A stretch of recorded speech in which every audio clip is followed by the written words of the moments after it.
March 1st, 2000. In the quiet town of Aberdeen, Australia, no one could have anticipated the horrors that were about to unfold. This peaceful, rural town, where everyone knew their neighbors, would soon become the scene of one of the most gruesome crimes in the nation's history. At the center of it all, a woman named Katherine Knight, whose name would forever be etched into the annals of Australia's criminal history. Katherine Knight, an unassuming figure on the surface, would soon become infamous. The first woman in Australia's history to be sentenced to life in prison without parole. But what did she do to earn such a chilling distinction? In a crime so brutal, it left seasoned investigators shaken, the details are almost too horrific to speak aloud. But today, we take a deep dive into the mind of Katherine Knight, a woman capable of unimaginable violence, whose crime is still spoken about in whispers, even decades later. What drives someone to commit such an atrocity? And how could no one see it coming? Katherine Knight was born into violence. In 1955, in the small town of Tenterfield, Australia, her life began in the shadows of chaos and brutality. Her parents, Barbara and Ken, had a relationship steeped in abuse, a dangerous cycle of violence that Katherine would witness daily. Ken Knight, a violent alcoholic, would regularly unleash his rage on the family, physically abusing Barbara and terrifying their children. For young Katherine, this was the world she knew. Fear and violence were her constant companions. As a child, Katherine's behavior was already raising alarms. At school, she displayed violent outbursts, threatening both classmates and teachers. Her temper was quick to flare, and her actions were marked by a disturbing fascination with pain and control. Early signs of something much darker were beginning to surface. By her teenage years, Katherine had found her calling, but it was far from typical. She began working at the local slaughterhouse, a place where most would be repelled by the daily horrors. But not Katherine. To her, the bloodshed wasn't disturbing, it was mesmerizing. She reveled in the violence of the work, taking pride in her role as a butcher. Her obsession with knives grew more intense, and she famously hung her collection of butcher knives above her bed, ready at all times, just in case. These early years painted a grim picture of a woman shaped by violence, destined to inflict it. Little did anyone know, these warning signs were leading to something far more sinister, something far more deadly. By 1973, Katherine Knight's violent tendencies were no longer confined to childhood tantrums or outbursts. They had found a new target, her husband, David Kellett. Their marriage was volatile from the start, but no one could have predicted just how dangerous Katherine had become. On their wedding night, the first horrifying glimpse of her uncontrollable rage surfaced. After a minor disagreement, Katherine strangled David. She had tried to kill him on the very night they were supposed to begin their lives together. But that was only the beginning of her escalating violence. David, though terrified, stayed with her, perhaps hoping things would change. But Katherine's behavior grew more erratic by the day. Her temper would explode at the slightest provocation. In one particularly violent episode, she struck David with a frying pan, knocking him unconscious. This wasn't the behavior of a scorned wife, it was the behavior of a predator, unleashing her fury with lethal force. In 1976, after the birth of their daughter Melissa, Katherine's mental state spiraled further into darkness. Postnatal depression hit her hard, and what followed was one of the most chilling acts of her life. One morning, in a deranged haze, Katherine took baby Melissa and placed her on the train tracks. A train was approaching, and the innocent newborn was left to certain death. By some miracle, a passerby spotted the child just in time and saved her from the oncoming train. The incident shocked the entire community. Katherine was swiftly hospitalized, and though she received treatment, it was clear to those around her that this was just a brief reprieve from the chaos that lurked inside her. But her recovery was short-lived.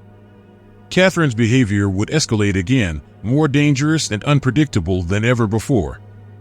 And David Kellett, like everyone else in her life, was merely the first in a long line of victims who would suffer under her terrifying reign of violence. Katherine Knight's violent nature did not relent after her marriage to David Kellett. In fact, it only intensified.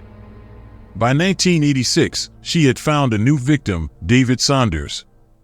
Their relationship was volatile from the start, but what came next was a chilling escalation. David Saunders was drawn to Katherine despite her troubling past, but soon, the relationship took a horrifying turn. In a moment of pure rage, Katherine killed his puppy in cold blood, stabbing the helpless animal to send a twisted message. This wasn't an isolated act of cruelty, it was a sign of the monster lurking beneath her skin. In another terrifying episode, she attacked Saunders with a frying pan, the same weapon she had used to assault her previous husband. The blows were vicious, and Saunders barely escaped with his life. But Katherine wasn't done. Her violent outbursts culminated in a brutal stabbing, leaving Saunders no choice but to flee for his life. 9 years later, in 1995, Katherine met John Price, the man who would become her final and most tragic victim. John was a well-liked man with a steady job, and despite knowing of Katherine's violent past, he let her into his life, a decision that would prove fatal.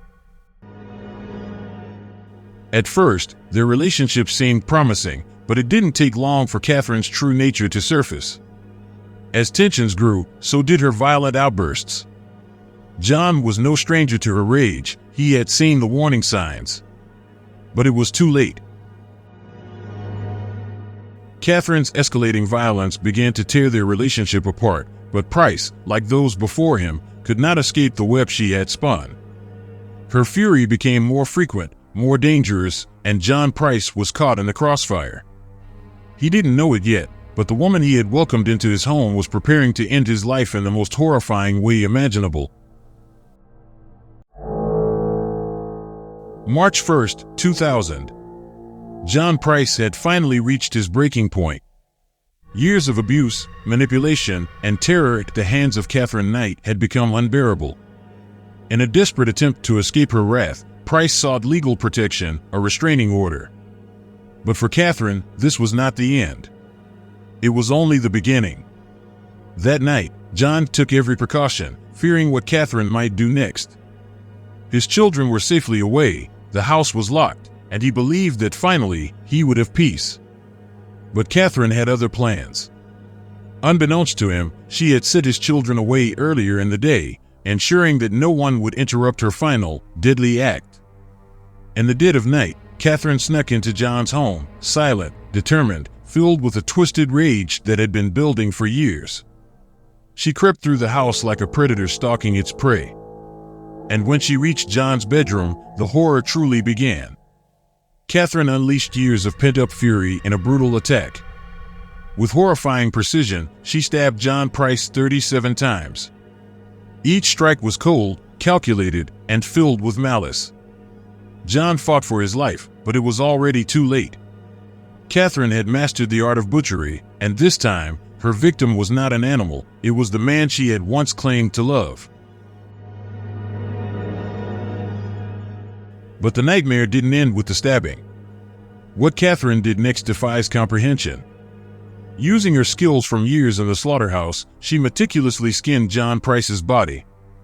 Piece by piece, she removed his skin and hung it, like a grotesque trophy, in the doorway of the living room. The town of Aberdeen would never be the same.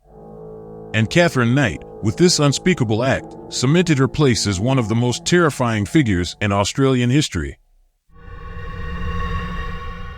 What Katherine Knight did after John Price's murder is something straight out of a nightmare, a level of horror that defies belief. With terrifying calm, she dragged his lifeless body to the kitchen. There, she committed the unspeakable. Katherine began to cook parts of John's body, preparing a gruesome meal that she intended for Price's children. On the table, she laid out 2 plates, each with chilling precision. Each serving was labeled with the names of his children, as if she had planned to feed them their own father. But before her horrific plan could unfold, the police arrived. Responding to concerned neighbors, they entered the house, only to be met with the unimaginable. John Price's decapitated and skinned body was found in the living room, a scene so grisly that even the most seasoned officers would carry the trauma for the rest of their lives. In the bedroom, they found Katherine Knight, unconscious after an apparent suicide attempt. She had taken pills, but not enough to end her life. There she lay, as the horror she created simmered just outside her door. The officers were left to process the scene, human skin hanging from a hook, blood-stained walls, and a lifeless body reduced to something out of a butcher's shop. It was a crime unlike anything they had ever witnessed, and the image of that night would haunt them forever. After the unimaginable horrors discovered in John Price's home, Katherine Knight's trial moved swiftly, but the impact of her crimes would linger for a lifetime. With the overwhelming evidence stacked against her, there was no room for doubt. Katherine Knight had crossed a line of human decency that few could comprehend. In 2001, Knight faced the court. She initially entered a plea of not guilty, but the weight of the gruesome evidence became too much to fight. Days into the trial, Katherine changed her plea to guilty. There was no need for further testimony, no chance of acquittal. The court had heard enough. And then, the moment that would forever mark Australian legal history. Katherine Knight was sentenced to life in prison, but it wasn't just any sentence. The judge issued a special instruction, adding an unprecedented detail to her case. Knight would be the first woman in Australia's history to receive life without the possibility of parole. You see the sheriff's text. She knows he's coming in town. The baby shower. The 18th is going to be the day I'm supposed to be there. There would be no chance for freedom, no hope of ever walking outside the prison walls again. Katherine Knight's reign of terror had come to an end, but her legacy of violence left deep, unhealable scars on everyone involved. The brutality of her crime still echoes in Australia's criminal history, a haunting reminder of the depths to which human darkness can descend. The name Katherine Knight is forever etched into the history of Aberdeen, a town that once knew peace but now stands as a symbol of one of the darkest chapters in Australian crime. Her horrifying acts left scars that will never fade, scars on the town, on the families involved, and especially on the police who walked into that house and witnessed unimaginable horror. For the people of Aberdeen, life was never the same. Those closest to John Price were haunted by the brutal way he was taken from them. His children, forever marked by the knowledge that they were almost served a meal of their own father's remains, carry a burden that no child should bear. The officers who entered that nightmarish scene will never forget what they saw. The human mind can only take so much, and this crime pushed them to their breaking point.